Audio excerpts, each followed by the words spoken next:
ఓం శ్రీ గురుభ్యో నమ. శ్రీచక్ర నవ ఆవరణ గుప్త గాయత్రి మహామంత్రం.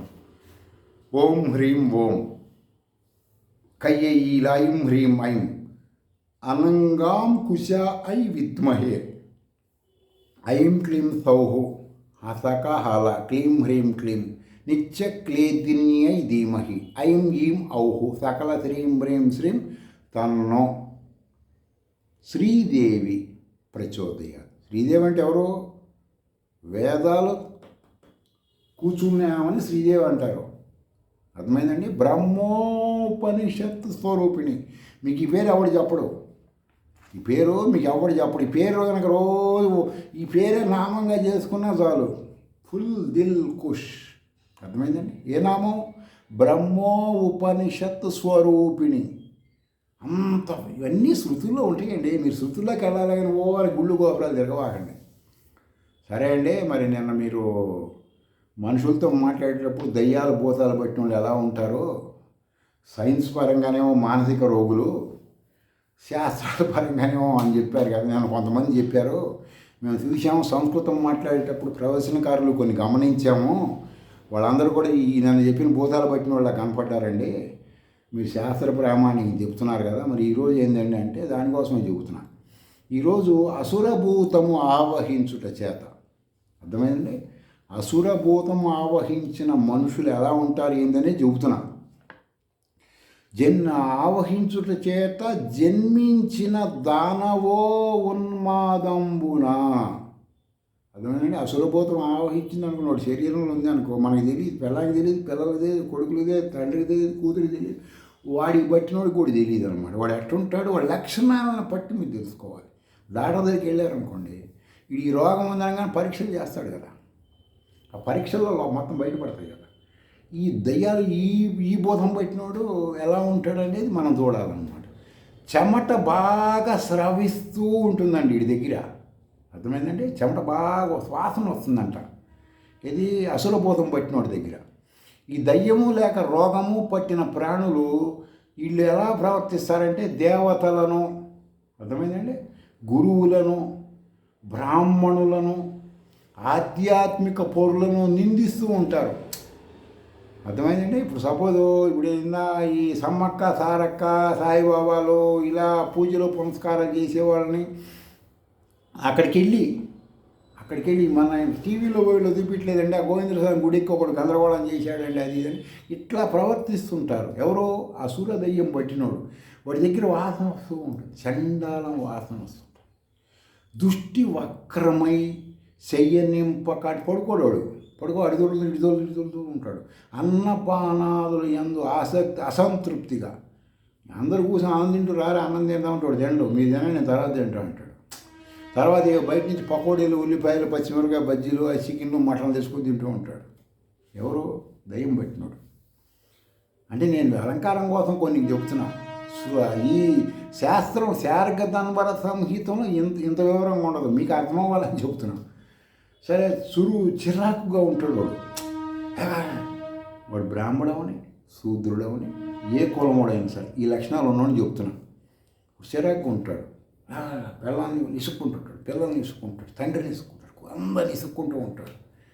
దుర్బుద్ధి గలవాడు. అంటే నేను ఇల్లు కొట్టుకోవాలి, మీ సొమ్ము అంతా తీసుకొచ్చి నాకు ఇవ్వండి, లేదా మీ పేకలు కోసేస్తాను, మిమ్మల్ని చంపేస్తాను. దుర్బుద్ధి. అసురుడు ఆవహించాడు కదా వాడికి, అసుర లక్షణాలు అన్నమాట. వాడు వేదం చదువుకోనండి, ఉపనిషత్తులు చదువుకోనండి, శ్రీ విద్యలో ఉండే పట్టవాలండి, ఇవన్నీ భయం వాటికి. మిగతా వాళ్ళ గురించి చెబుతున్నా. మీరు వేదం అంటే అదేదో గొప్పదనుకోవాలండి. మీకు ఇంకోసారి చెబుతున్నా, కేవలం ఇప్పుడున్న సమాజంలో మోనార్క్, శ్రీ విద్యోపాసకుడే మోనార్క్. 4 వేదాలు వాడు పిండుతాడు అన్నమాట. ఆవుకు పాలు పిండినట్టు పిండుతాడు. వాళ్ళు ఒక వేదమేగా, అదే గందరగోళం అది చదవటానికి. అది సగం మందికి సర్టిఫికేట్లు కూడా ఉండవు, ఏదో ఉదర పోషణార్థం. సరే, ఈ దుర్బుద్ధిగా ఆడవాళ్ళ యందు అసభ్యకరంగా ప్రవర్తిస్తుంటాడు.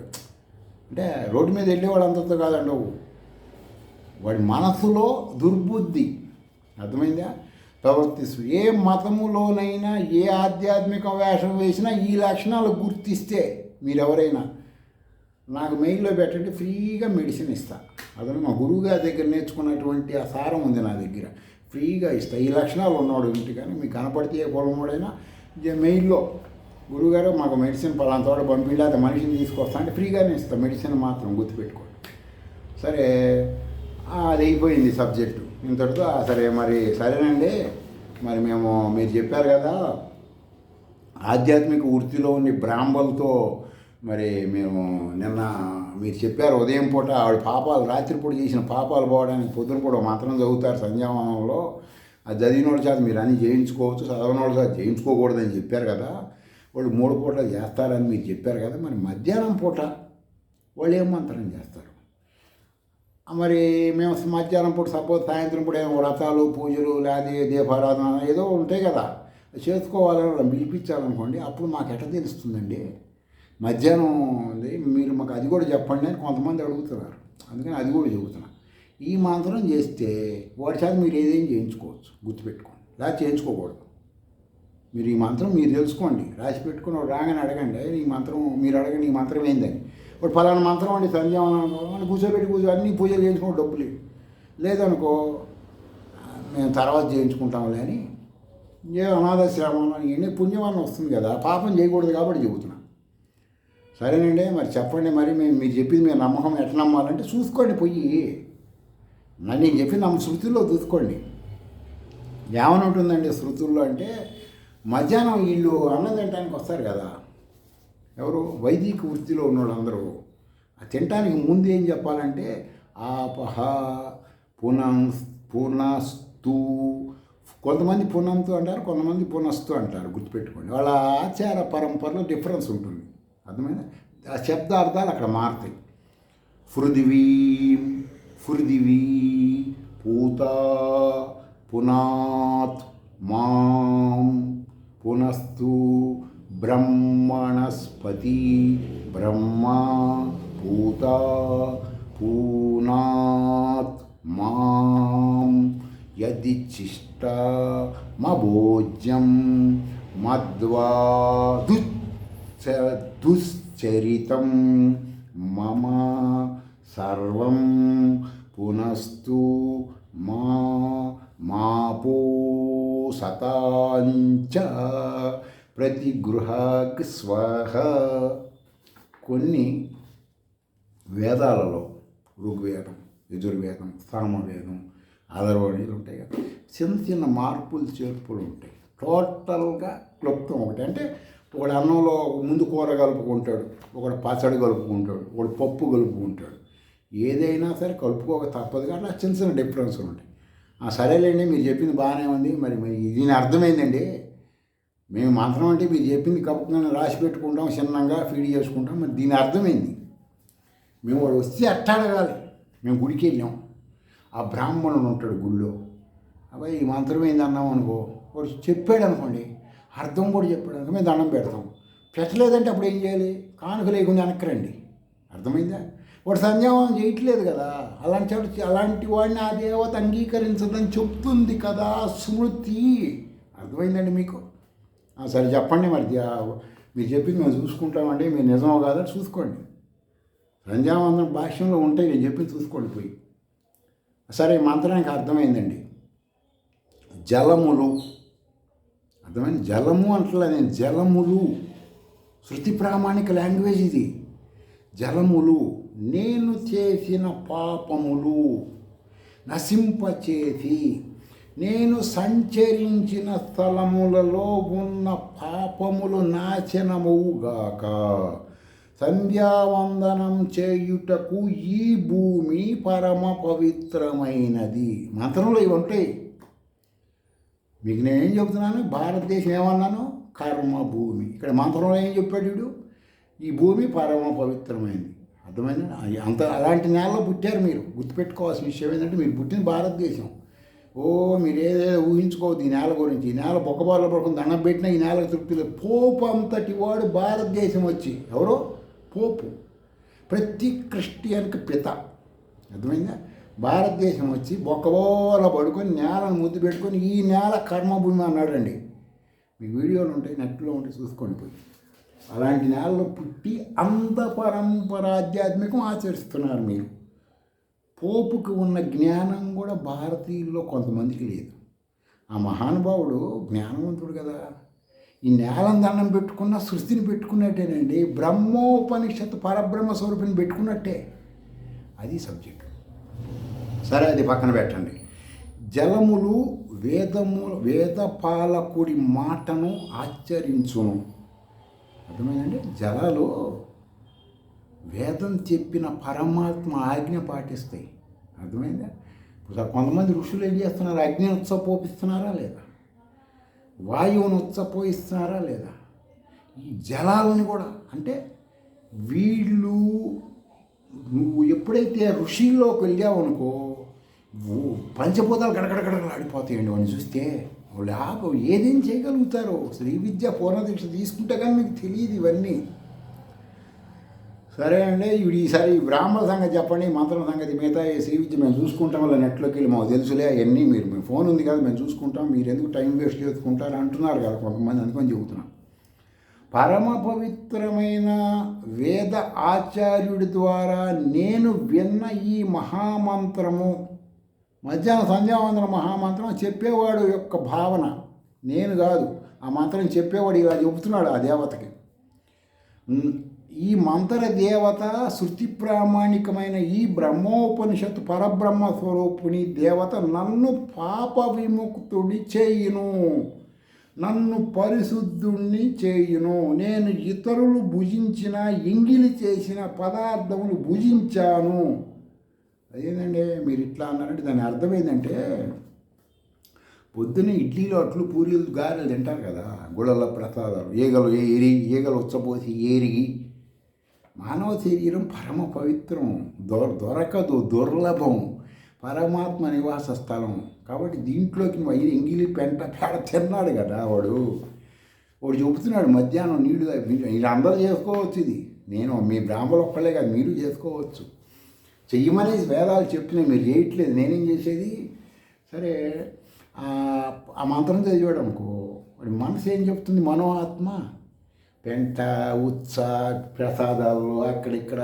కొంతమంది మైలపడ్డ ఆడవాళ్ళు మైలపడతాం అంటే ఒకటి రెండు నెగిటివ్ ఎనర్జీ పాజిటివ్ ఎనర్జీ తీసుకోవాలి అక్కడ సైంటిఫిక్గా. మళ్ళీ మీరు అదేంటంటే గురువు గారు మీరు ఎంత విశాల స్వరూపద్రపాదం ఉన్న మీరు కూడా ఇలా అక్కడ నెగిటివ్ పాజిటివ్. అర్థమైందండి? ఋషులు ఫిలాసఫీతో తెలిసిన జ్ఞానం అది. ఒక మెన్షన్ అయిన స్త్రీ నుంచి నెగిటివ్ వస్తుంది. మీకు గతంలో వీడియోలు చెప్పాను, ఎంత బ్లడ్ ఎంత శాతం మొత్తం చెప్పాను, మీకు సైంటిఫిక్గా చెప్పాను. అప్పుడు నెగిటివ్ ఎనర్జీ వస్తుంది.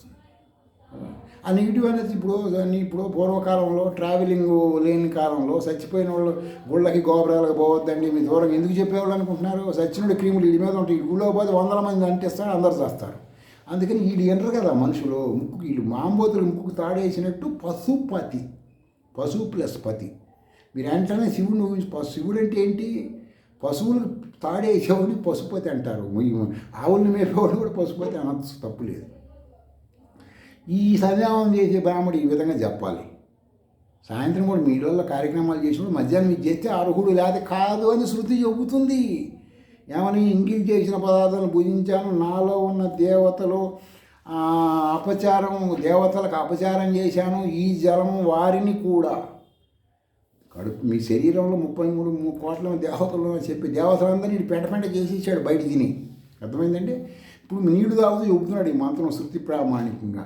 నేను మిమ్మల్ని కూడా చండాలం చేశాను కాబట్టి క్రిమి కీటకాలు ఈగలు దాకినా వంట చేసేటప్పుడు కొంతమంది వంట చేసేటప్పుడు మానసికంగా తింటారండి. అందుకని శంకరాచార్యులు వారి పరంపర కొంతమంది స్వామీజీలు, ఇప్పుడు సంగతి నాకు తెలియదు, గతం సంగతి, ఇప్పుడు ఆ వంట చేసే ముక్కు గుడ్డ కట్టుకుంటారు, వాసన లోపలికి పోకుండా అంత నిష్టగా చేస్తారు.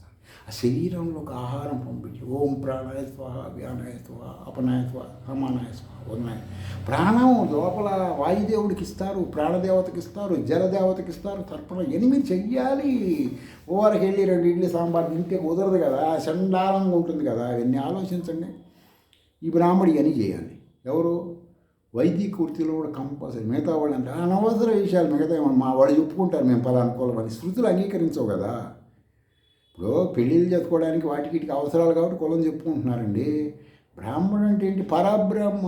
ఈ బ్రాహ్మణుడు అంటే కుదరదు కదా, ఒప్పుకోరు కదా. శాస్త్రాలు తెలిసిన వాళ్ళు ఒప్పుకోరు, నవ్వి ఊరుకుంటారు. సరే ఈడేం చేసాడు, ఇక్కడ వంట చేసేటప్పుడు కొంతమంది ఉప్పు కారం సరిపోయింది అని నాలుక మీద వేసుకొని వాసన చూడటం నాకటం చేస్తారు కదా. ఇలాంటివన్నీ చేశా నేను, ఆ చేసిన వాళ్ళ దగ్గర తిన్నాను కాబట్టి నన్ను నువ్వు దేవతలు పరమ పవిత్రంగా చెయ్యాలి. తర్వాత భుజించేటప్పుడు ఇవన్నీ ఇంగిలితో సమానంగా ఉన్నాయి. కొంతమంది వచ్చేసి దానాలు తీసుకుంటుంటారు కదా, దానాలు ఇస్తాం తీసుకోవడం కూడా దానం పట్టింది రావుకి ఏదో చేస్తుంటారు, తిక్కల పనులన్నీ చేస్తుంటారు. ఈ దానములు తీసుకున్న వాళ్ళ సంగతి ఉండవు. ఈ దానాలు తీసుకున్న ద్వారా నేను పాపకర్మ చేస్తున్నాను, ఇది నా పిల్లల్ని మొత్తాన్ని నా వంశాన్ని కట్టి కుడిపి 30 తెప్పలు 3 చెరువులు లాగిస్తుంది. ఎందుకంటే వాడు వరకే డబ్బులే వీడు, ఎవడొచ్చినాడు కర్మని డబ్బులు పైన వారేస్తున్నాడు ఆ మొహాన, ఎవడో గుళ్ళో దానాలు తీసుకునే బ్రాహ్మణులు. అర్థమైందండి.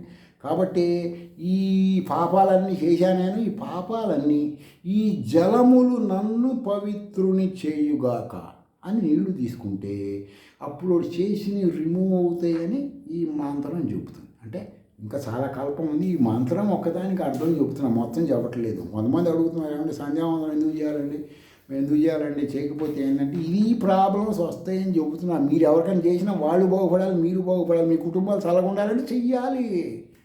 అంతేగాని మీరేదో డబ్బులు తీసుకుని వాడేడు దానం ఇచ్చాడు ఏడు దానం ఇచ్చాడు సంకలో మూటేసుకుని వెళ్ళారు అనుకో, పిల్లలు రోగిష్టి పల్లె హాస్పిటల్ కూడా తిరుగుతూ ఉంటారు. మీరు ఇది చేస్తే వాళ్ళు తిరగకుండా ఉంటారు. అర్థములు అంటే ఇది సంధ్యావందనంలో ఇవి మీరు సంధ్యావందనంలో దోషాలన్నీ మీరు చేసిన పాపాలన్నీ వైదికృతిలో పోవాలని సంధ్యావందనం చేయాలి. ఇది ఏమీ చెయ్యదు, మేము మంత్రం చేస్తే అన్ని మీరు సొరకాయ కోతలు అంటే మాకే ఈ ప్రామాణికమైన అంటే శృతులు చెప్పినాయి. శృతి చెప్పినప్పుడు నమ్మాలి. బ్రాహ్మణుడు అని నువ్వు అంటున్నావంటే బ్రాహ్మణుడు అంటే ఎవరని చెప్తున్నాయి శృతులు?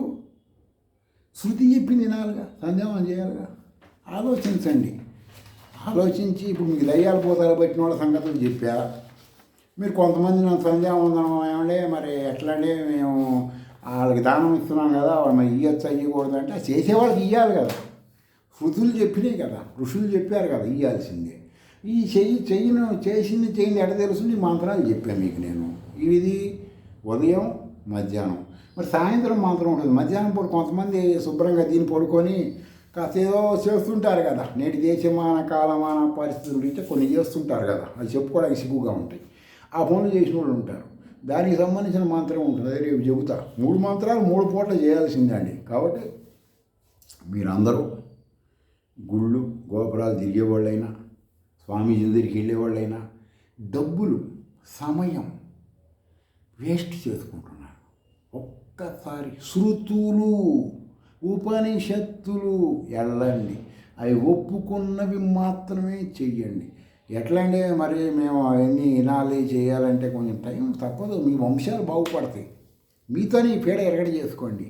కనీసం మీ వంశాల కన్నా శృతి ప్రామాణిక జ్ఞానం ఇవ్వండి. స్వస్తి.